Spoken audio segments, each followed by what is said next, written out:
Hi everyone! Now in this video series we'll be looking at why complex ions show color, and in this video I'll be looking specifically at certain definitions associated with complex ions, certain things that we have to know regarding ligands, dative covalent bonding, and transition metals, and so on. So we'll be doing that. Now let's start by writing the guiding question right here.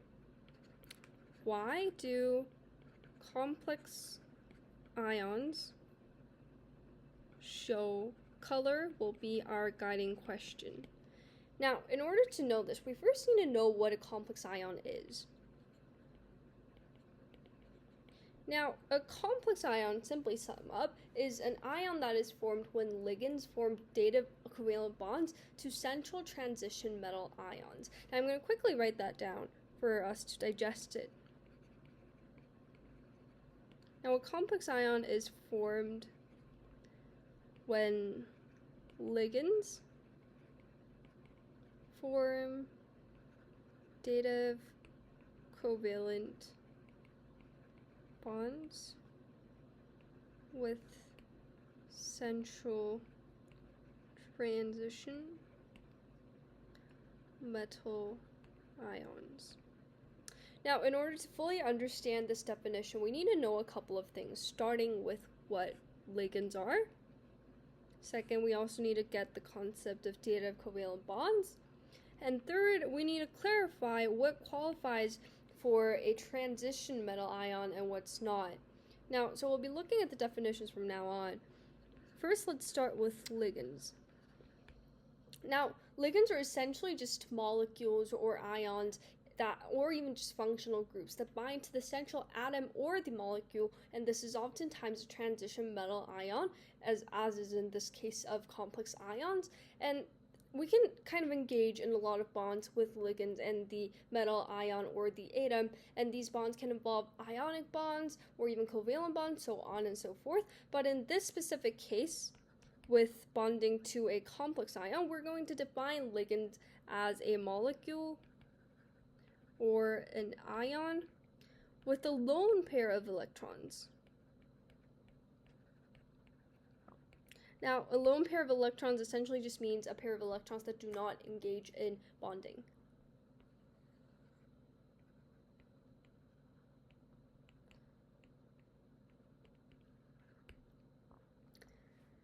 And ligands are very important because ligands participate in this process called dative covalent bonding, which is our next keyword. Now, dative covalent bonding is essentially sort of a bond, a very unfair bond of sorts in covalent bonding, and this is wherein both shared electrons between two substances, two molecules, essentially come from the same atom.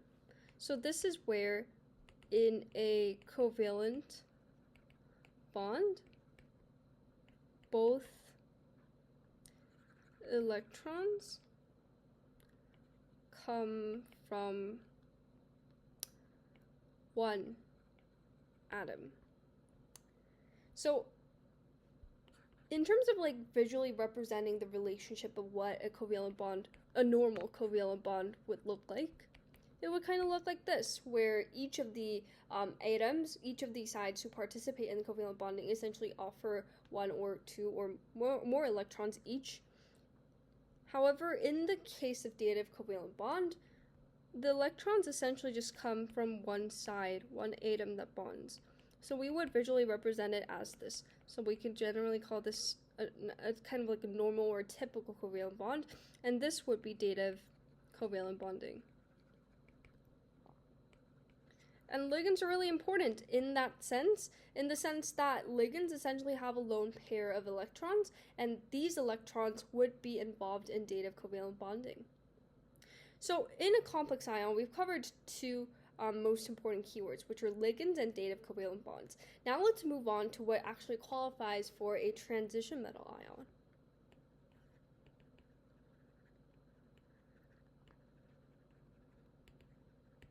Now, in this keyword, we'll be looking at what qualifies as a transition metal and what's just an average normal metal. Now, a transition metal, the qualification criteria for this can include a variety of factors, but in this specific context of making complex ions, we will call a transition metal a transition metal when the metal in its ion state can have partially filled d orbitals.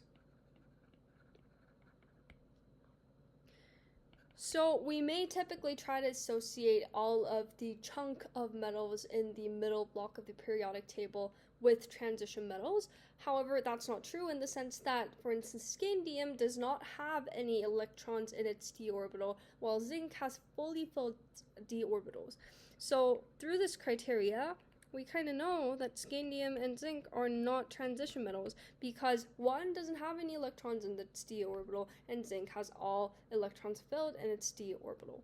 And those are some of the keywords clarified regarding complex ion, and based on this, in our next video, we'll be explaining specifically why complex ions show color.